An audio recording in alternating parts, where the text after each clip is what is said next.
اعوذ باللہ من الشیطان الرجیم بسم اللہ الرحمن الرحیم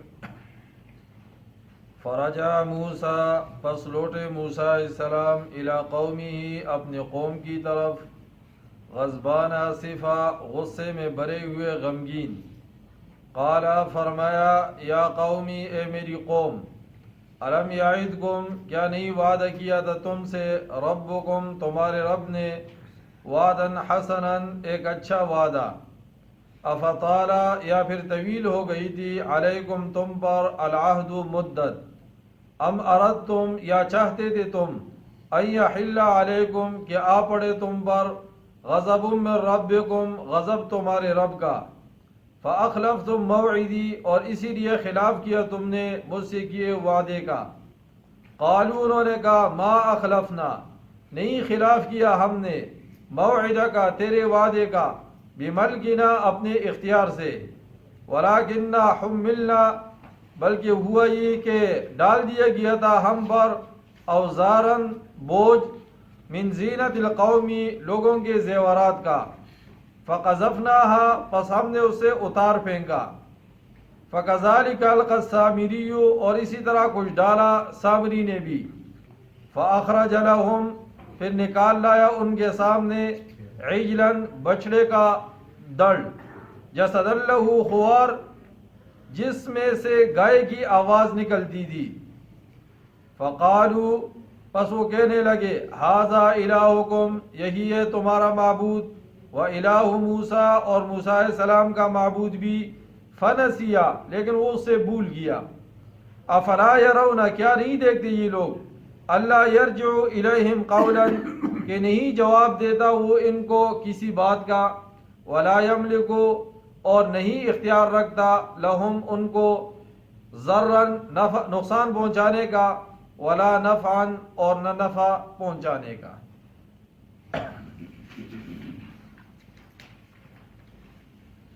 موسیٰ علیہ السلام قوم کے لیے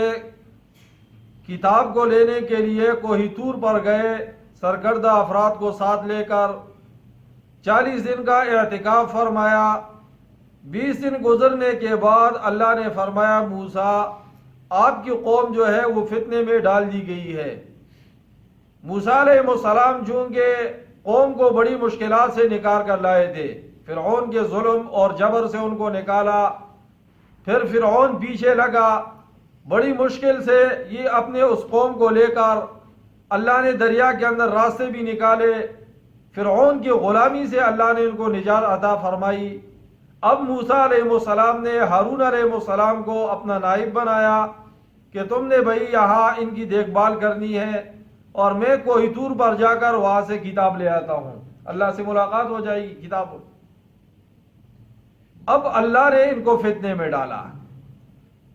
کہ اللہ آزمانا چاہتے تھے کہ یہ اپنے اختیار سے جو اس غلامی سے نکل کر موسیٰ علیہ السلام ان کو لائے ہیں، یہ موسیٰ علیہ السلام پر ایمان لائے ہیں، آیا یہ پھر گمراہی کی طرف جاتے یا نہیں جاتے؟ تو اللہ نے ان کو آزمائش میں ڈال دیا۔ الف لام میم احسب الناس کیا لوگ یہ گمان کرتے ہیں ان یترکوا ان یقولوا آمنا وہم لا یفتنون کہ ہم ایمان لے آئیں گے اور آزمائے نہیں جائیں گے؟ وَلَقَدْ فَتَنَّا الَّذِينَ مِن قَبْلِهِمْ تم سے پہلے لوگوں کو بھی آزمایا گیا ہے، تو یہاں اللہ ان کو آزمانا چاہ رہے تھے۔ فرجع موسیٰ پس لوٹے موسیٰ علیہ السلام الی قومی اپنے قوم کی طرف۔ 40 دن جب پورے ہوئے نا کتاب کو لے کر اب قوم کی طرف آ رہے ہیں، غضبانہ اسفا غصے میں بھرے ہوئے غمگین، کیونکہ پتہ چلا تھا کہ قوم شرک میں مبتلا ہو گئی، بڑی مشکل سے لایا ہوں شرک میں مبتلا ہو گئی۔ پیغمبر جب اپنے قوم کو شرک کے اندر مبتلا دیکھتا ہے تو یہ پیغمبر کے لیے سب سے بڑے غم کا سبب ہوتا ہے، اور ایک مسلمان کے لیے بھی سب سے بڑا تکلیف دہ امر یہ ہے کہ اس کے سامنے ایک مسلمان مرتد ہو جائے، کفر اختیار کر لے۔ آج ہماری حالت بھی ایسی ہے، بنگلہ دیش میں کتنے لوگ ایسے ہیں جو معاشی تنگدستی کی وجہ سے انہوں نے عیسائیت کو قبول کیا ہے۔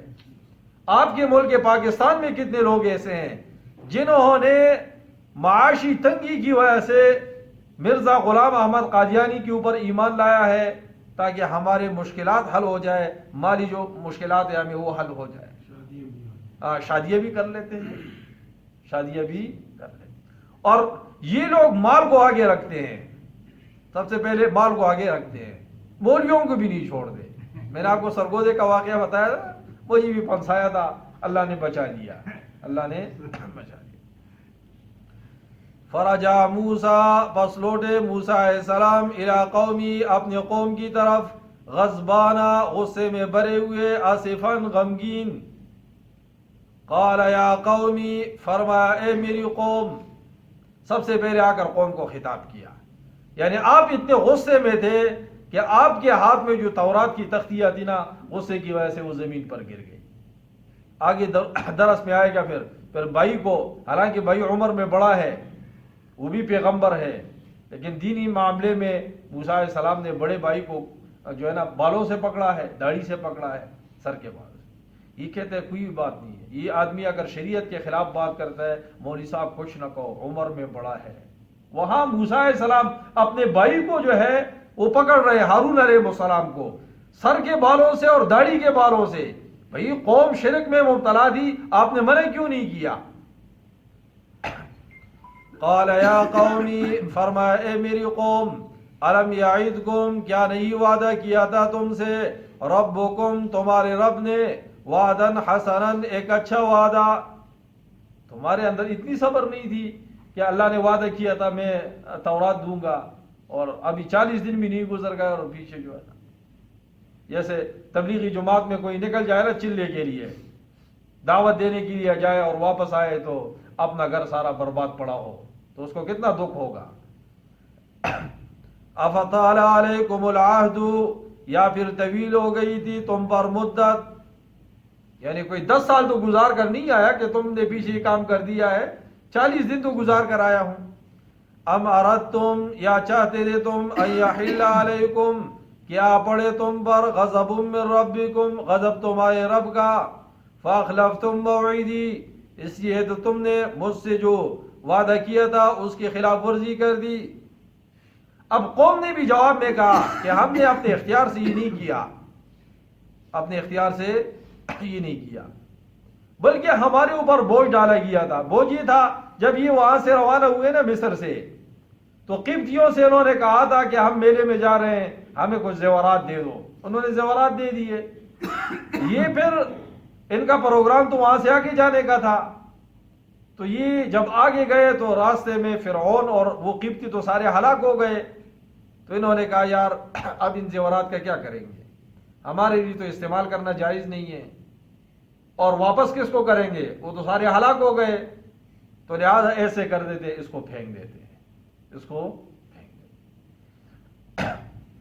قالوا، انہوں نے کہا، ما اخلفنا، نہیں خلاف کیا ہم نے، موعدک، تیرے وعدے کے، بملکنا، اپنے اختیار سے، ولکننا حملنا، لیکن ڈال دیا گیا تھا ہم پر، اوزارا من زینت القوم، بوجھ لوگوں کے زیورات کا، فقذفناها، پس ہم نے اس سے اتار پھینکا، فکذالک القی السامری، اور اسی طرح کچھ ڈالا سامری نے بھی، سامری بھی بیچ میں تھا نا، اس نے بھی زیورات کو کیا کر دیا، پھینک دیا، کہ چلو گناہ بھی نہ ہو، مالک تو ہے نہیں ہے، وہ تو غرق ہو گئے، ہمارے لیے استعمال کرنا جائز نہیں ہے، چلو اس کو ایسی جگہ میں دفنا دیتے ہیں تاکہ کوئی بھی اس کو ہاتھ نہ لگائے۔ سامری نے بھی ان کے سامنے کیا۔ یہ سامری جو ہے نا، یہ زرگر تھا، سنیارا تھا، سنیارے بھی بڑے خطرناک ہوتے ہیں نا، اس لیے یہ اس کو تو سارے کام آتے تھے، اس کو سارے کام آتے تھے۔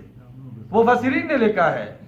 مفسرین نے لکھا، یہ بات میں اپنی طرف سے نہیں کر رہا، مفسرین نے لکھا ہے سامری جو ہے یہ سنیارا تھا، اس کو سارے طریقے آ رہے تھے۔ اب جب قوم نے زیورات پھینکے اور اس نے بھی پھینکے، تو باقی لوگ تو ان پڑھ دینا، ان کو تو نہیں پتا تھا کہ اس سے زیورات سے کیا بن سکتا ہے، تو اس نے پھر سارے زیورات کو دوبارہ جمع کیا۔ فاخرج لهم عیلا، پھر نکال لایا ان کے سامنے بچڑے کا، جسدن، بچڑے کا دڑ، جیسا بچڑا ہوتا ہے نا اس جیسا دڑ اس نے بنایا، گائے کا جو بچہ ہے اس جیسا دڑ اس لیے بنایا کہ قدیم زمانے میں بھی لوگ گائے کا پوجا کرتے آ رہے ہیں، ہندوستان کے اندر بھی ہے، گائے کو خدا مان رہے، اس کا پیشاب پی رہے۔ اگر کوئی مسلمان ان کے گھروں میں چلے جائے تو وہ صرف اس کو یعنی گائے کے پیشاب کو ناپاک نہیں سمجھتے، وہ پاک سمجھتے ہیں، اور کہتے ہیں کہ مسلمان کا ہاتھ یہاں لگا ہے لہذا گائے کا پیشاب لا کر یہ جگہ ناپاک ہو گئی ہے، لہذا گائے کے پیشاب سے اس کو صاف کر دیا جائے، دھوتے ہیں باقاعدہ اس کے ساتھ۔ اچھا جی، جیسا لہو خوار، جس سے گائے کی آواز نکلتی تھی، ایسا بچڑا بنایا نا سونے کا، اس سے گائے کی کیا نکلتی تھی؟ آواز نکلتی۔ اب گائے کی آواز جو نکلتی، بعض مفسرین یہ فرماتے ہیں کہ جبریل علیہ السلام تشریف لائے تھے اور ان کی جو گھوڑی تھی جس پر وہ سوار تھے وہ جہاں قدم رکھتی وہاں سے سبزہ اگتا تھا، تو یہ سامری سمجھدار تھا، اس نے کہا کہ اس میں کوئی کمال ہوگا، اس نے بچڑا بنایا، بیچ میں وہ رکھا، اب اس سے جو ہے نا وہ آواز نکلنا شروع۔ تیز لوگ ہوتے ہیں نا، تیز لوگ۔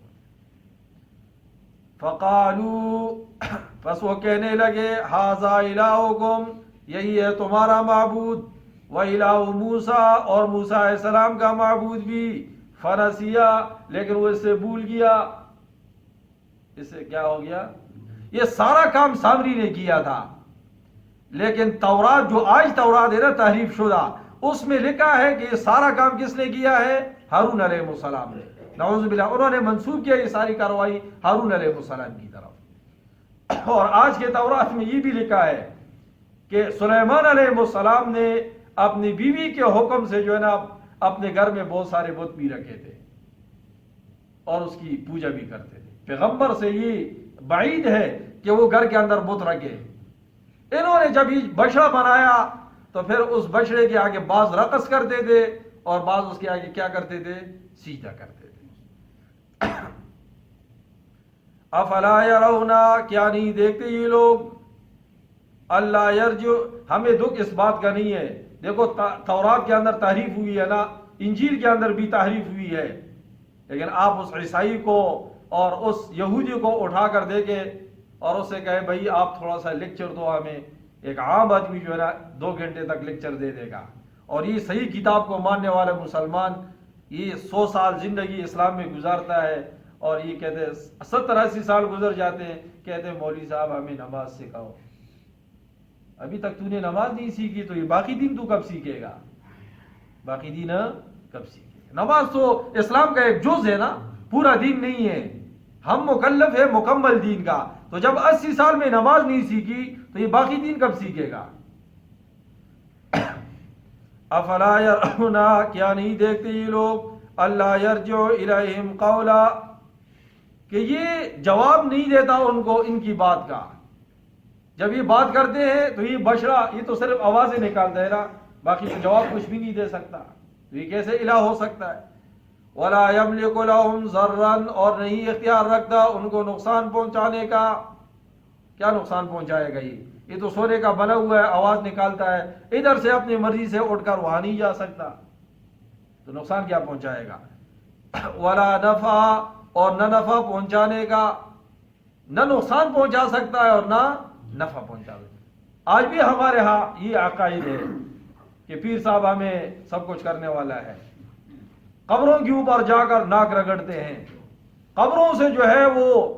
حاجات جو ہے وہ مانگتے ہیں، وہ اپنی موت کو نہیں بچا سکا، پیر صاحب اپنے موت کو نہیں بچا سکا، منو مٹی نیچے چلا گیا، تمہاری حاجات کیا پورا کرے گا؟ تمہاری حاجات جا کر وہاں اولاد مانگتے ہیں، مختلف قسم کے کپڑے لٹکاتے ہیں۔ اور میں نے ایک سے پوچھا یہ کپڑے کیوں لٹکاتے ہیں؟ ہر قسم کا کپڑا ہے، تو وہ کہتے ہیں یہ ہر آدمی نے جو منت مانگی ہے اور جو یہاں آ کر وہ پیر صاحب سے مانگتا ہے اس حساب سے انہوں نے یہ کپڑے لٹکائے ہوئے ہیں۔ اس رنگ کا کپڑا جو ہے نا وہ بیٹے مانگنے والوں کے لیے ہے۔ زکریا پیچھے گزر گیا، زکریا علیہ السلام بیٹا کس سے مانگ رہے ہیں؟ اللہ سے مانگ رہے ہیں۔ ابراہیم علیہ السلام نے بیٹا کس سے مانگا ہے؟ اللہ سے مانگا ہے۔ تو آج بھی یہ آ گئے ایسے بتوں کی پوجا کرتے ہیں جو نہ نفع دے سکتے ہیں اور نہ نقصان دے سکتے ہیں۔